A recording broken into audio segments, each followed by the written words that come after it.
Baik, Assalamualaikum warahmatullahi wabarakatuh.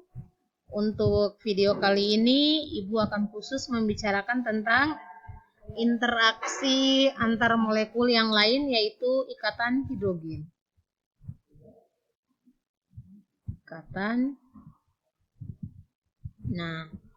Ikatan hidrogen ini adalah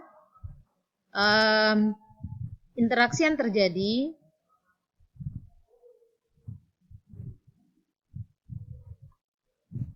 antara atom hidrogen dengan atom-atom yang memiliki keelektronegatifan yang besar. Nah, di sini fokus kita adalah ikatan hidrogen, ikatan yang terjadi antara hidrogen dan atom yang memiliki keelektronegatifan yang besar. Seperti yang kita ketahui bahwa dalam sistem periodik unsur yang paling besar keelektronegatifannya adalah F, setelah itu O, lalu kemudian N.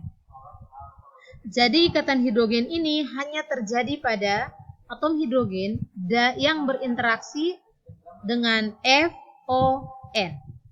Contohnya kalau F, misalnya HF. Nah kalau O, contohnya pada H2O. N, pada NH3. Seperti itu ya.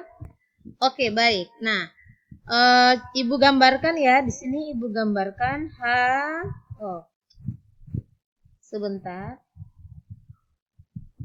Pennya belum aktif. Baik, sekarang coba Ibu gambarkan misalnya ya, F, ini kan berinteraksi antara H dan F. Ini adalah satu molekul. Tentu kita tahu karena keelektronegatifan dari F sangat besar, maka tentu dia akan bermuatan dipol positif negatif. Nah, hidrogen akan bermuatan dipol positif. Nah, ketika ada lagi atom hidrogen yang lain yang berasal dari hidrogen fluorida atau HF yang bermuatan positif lagi, maka dia akan berinteraksi seperti ini.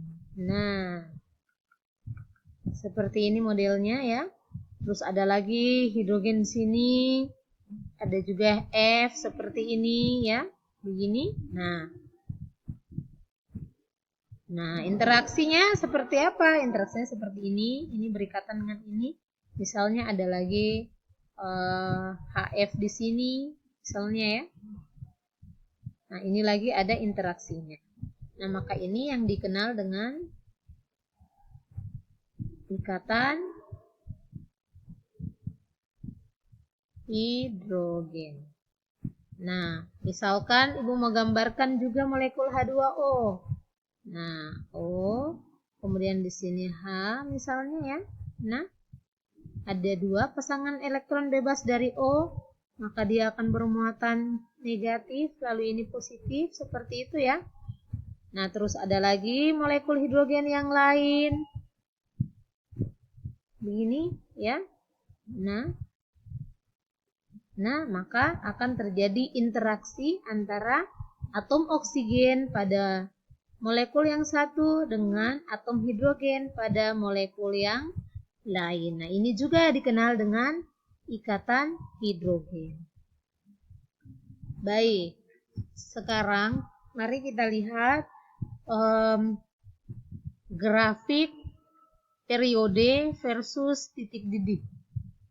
Ini periode versus titik didih. Nah, ini periode 2 sampai periode 5. Nah, seperti yang Ibu sampaikan pada pertemuan sebelumnya bahwa titik didih itu berbanding lurus dengan berat molekul atau massa dari molekul itu sendiri. Nah, kalau kita lihat dari periode 2 ke periode 5 ini berat molekulnya meningkat.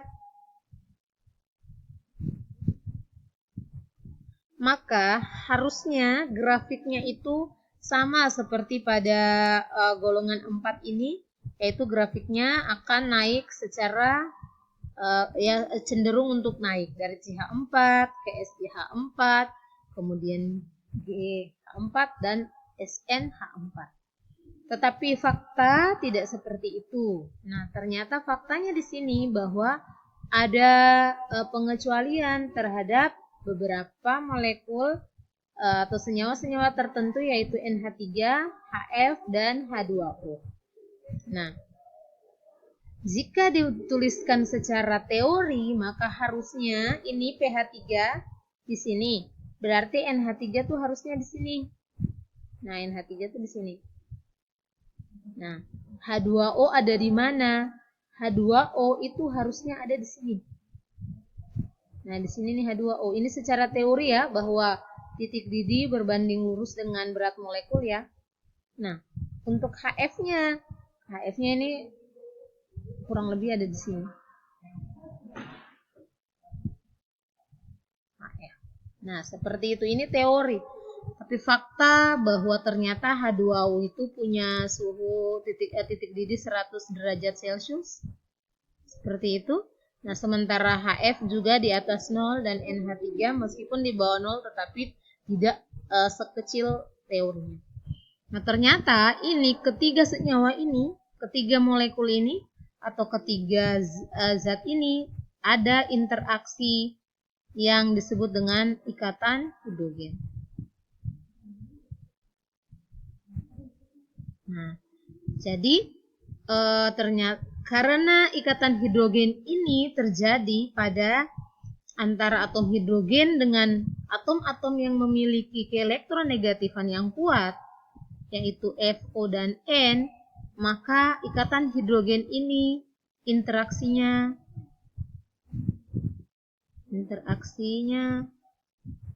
lebih kuat dibandingkan dengan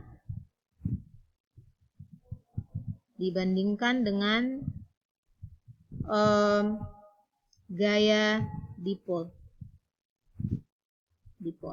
Nah, jadi sebenarnya ikatan hidrogen ini kalau dilihat dari bentuk ikatannya ya seperti gaya dipol-dipol, tetapi karena dia berinteraksi antara hidrogen dengan atom-atom yang memiliki keelektronegatifan yang lebih kuat, sehingga dia memiliki interaksi yang lebih kuat. Nah, contoh misalnya yang pakai yang van der Waals, misalnya ini CH4 ya. Van der Waals untuk gaya London ya, CH4. Nah, untuk H2S ini sendiri, H2S ini dia memiliki titik didih di bawah 0. Ini untuk H2S. Nah, sementara H2O itu 100 derajat. Nah, untuk H2S kan pakai dipol-dipol. Karena dia memiliki pasangan elektron bebas ya, dan ini adalah senyawa polar.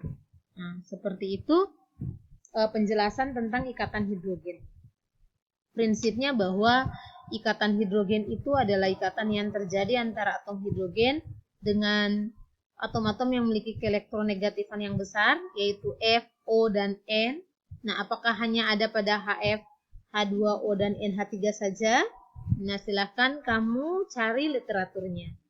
Yang jelas adalah adanya ikatan hidrogen ini menyebabkan pengecualian atau kejadian yang tidak sesuai dengan teori yang terjadi pada H2O, khususnya H2O ya. Kalau tidak ada ikatan hidrogen, maka H2O itu titik didihnya di bawah 0. Berarti kalau tidak ada ikatan hidrogen, maka H2O ini akan berwujud gas pada suhu kamar. Kita tidak bisa membayangkan itu ya, jika H2O berada dalam keadaan gas pada suhu kamar. Baik, Ibu rasa sudah cukup untuk kesimpulannya dari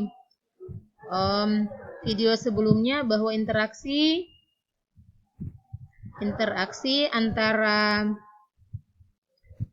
antar molekul itu kekuatan interaksinya adalah gaya London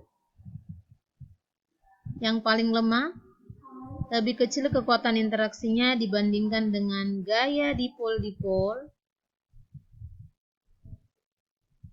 dan yang paling besar interaksinya adalah ikatan hidrogen.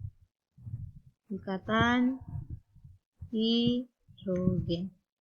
Demikian untuk penjelasannya, semoga bermanfaat. Assalamualaikum warahmatullahi wabarakatuh.